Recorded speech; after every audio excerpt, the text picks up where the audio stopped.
Hello guys, welcome back to our channel Good Guys Realtor. I'm so sorry guys, I've been really occupied and busy. मैं video नहीं निकाल पाया काफी दिनों से, तो आज की वीडियो मैं ला रहा हूँ finally. So I don't no बाकी एजेंट्स कैसे वीडियो बनाते हैं. क्वाइट ऑफन काम बहुत ज्यादा बिजी है, everything is going so aggressive. But अभी कुछ टाइम से थोड़ा सा ब्रेक मिला है, थोड़ा सा काम में, तो मैंने कहा चलो आज वीडियो बनाते हैं. सो गैस, आज का topic of I think it's self explanatory कि आजकल हो क्या रहा है मार्केट में, specially in Canadian real estate market.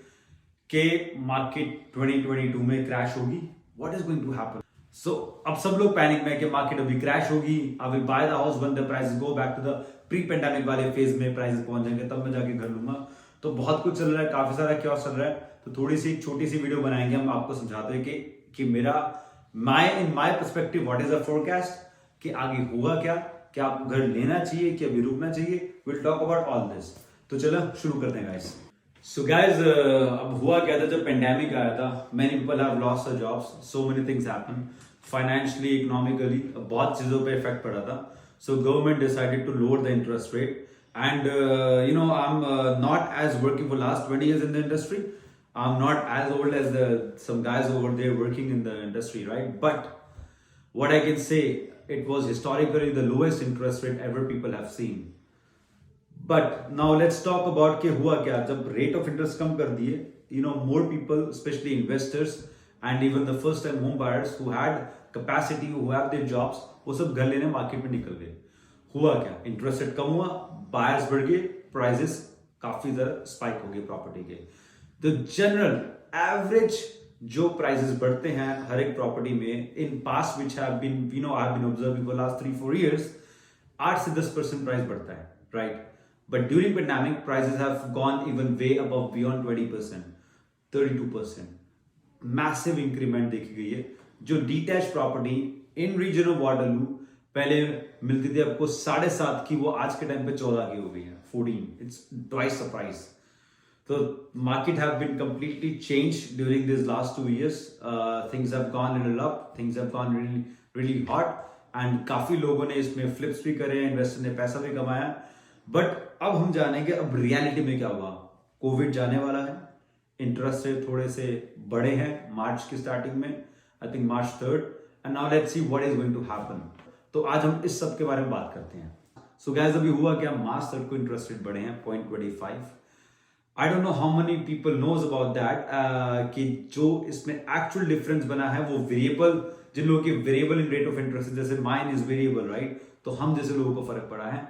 तो हुआ क्या, अगर मेरी मॉर्गेज का रेट ऑफ इंटरेस्ट, अगर मेरे मॉर्गेज का रेट ऑफ इंटरेस्ट 1.5 है, it has gone up to 1.75. In actual, in words, it had made a difference of $120 per month on a mortgage of $1 million.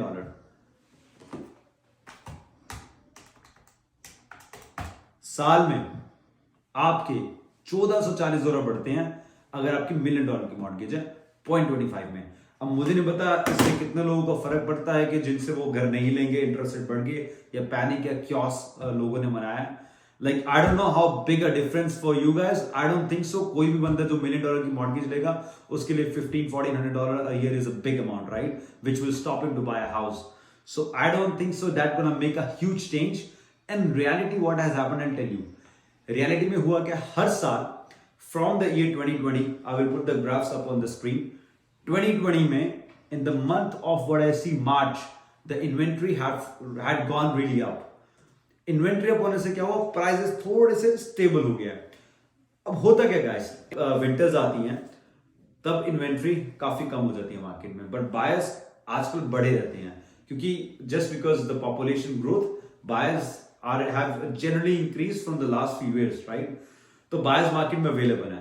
अब जहां सर्दियों में 100 घर हैं, उसकी जगह मार्च आते ही वो घर 100 से 700 हो गया है. 7 टाइम्स इन्वेंट्री बढ़ चुकी है.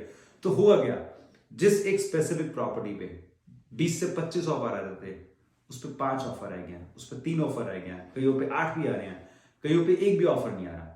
सो you know what I mean.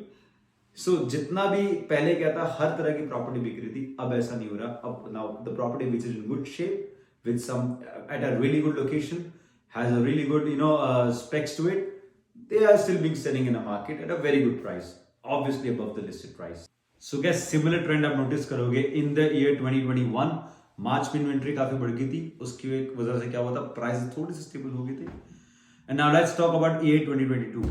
इस बार क्या हुआ है कि मार्च में ना होके फरवरी में इन्वेंट्री काफी बढ़ गई है, just because the real estate market have been gone so hot and crazy.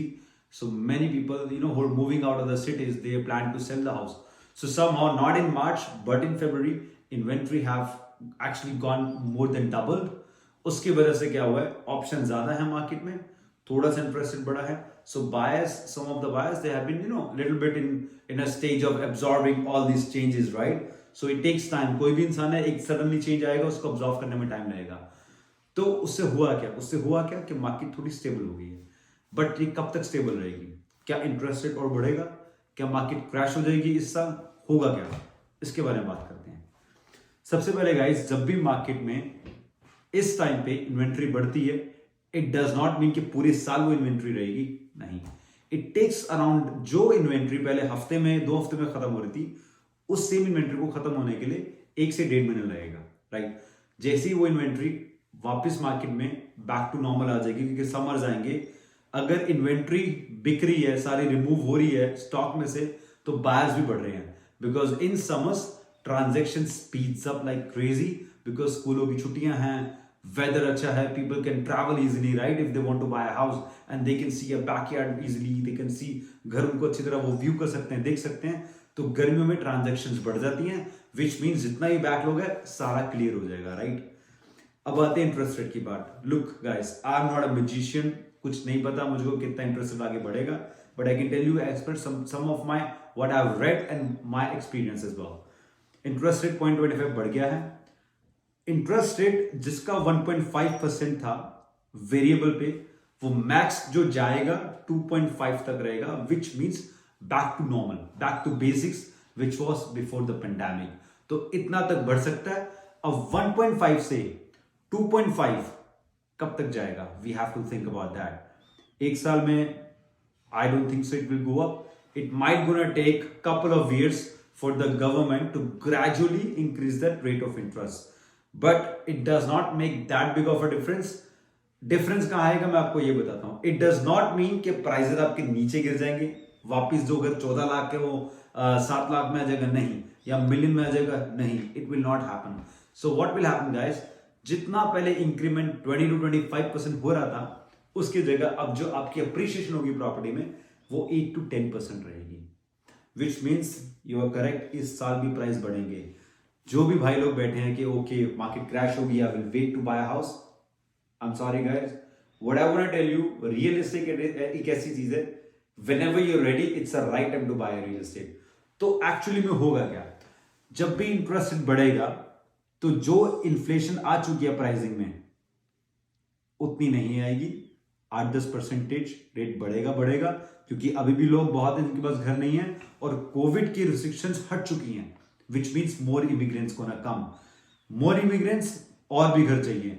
इतना सप्लाई नहीं है due to Covid, due to the war what is going on, there is no supplies. आज आप वॉलमार्ट में जाओगे, आपको बेसिक नेसेसिटी चीजें नहीं मिलेंगी. दूध महंगा हो गया, सिंपल एग्जांपल, राइट? चीजें नहीं मिल रही. सो मटेरियल जिससे घर बन रहा है, आपको लग रहा है कि बिल्डर के पास सब मटेरियल स्टॉक में है? नहीं. लॉजिस्टिक्स सिस्टम सारा स्लो हो चुका है, चीजें बहुत बिगड़ी है पेंडेमिक में. It will take time to get out of it, right? जब तक सप्लाई नहीं होगी, मटेरियल नहीं होगा, घर नहीं बनेंगे, और जब तक घर नहीं बनेंगे, इन्वेंट्री क्रिएट नहीं होगी, घर सस्ते नहीं हो सकते. यस, हमारे लिए भी अच्छा है एज एन एजेंट कि अगर घर के रेट बढ़े, 25%, it's even difficult for us to secure our buy a house, right? But अगर घर 8-10% पे धीरे धीरे बढ़ते रहेंगे, it will be healthy market, right? So what I want to tell you guys, this specific month, a month of March and the half of April, it's actually a golden period to buy a house, because you will see a stability. But once the summer starts, buyer will be out again in the market, because they will be absorbing the shock of rate of interest. Then the market will start to catch up again. So in short nutshell हम एक summary दे देते हैं. तो इस साल अब क्या होगा, अगर रेट ऑफ इंटरेस्ट बढ़ेंगे, ग्रेजुअली बढ़ेंगे, but there will not be any crash. Housing, real estate will be staying strong in Canada, just because people are moving in, and government wants that. So why does government calling people for the growth of for the development of the country? not to develop only Ontario or not to develop just GTA, which is Peel region, yeah, Toronto region, right? They want the other areas to develop as well. So government does want people to move out of the GTA from the major cities and just to develop the other parts, right? So guys, if you have a money, if you have a pre-approval, if you're ready to buy a house, I would say these few weeks are the golden period. And in short, by the rest of the year, market will not go down. It will still stay strong. Not strong as it was before, but you will see a stability and little bit spike up of 8 to 10%. And 8 to 10% is a big, huge amount of chunk of money. You can still make profit out of it buying a real estate. So if you have any further questions or any query, you can always give me a call. And I want to tell you guys, जो भी graphs मैंने आपको दिखाया है पीछे, वो that is for the region of Waterloo. That is a market base I'm focusing right now, but it's similar in all other regions. Just that the percentage will vary a little bit, but the pattern is still the same. Thank you guys for watching the video. I'll see you next time. Thank you. Bye.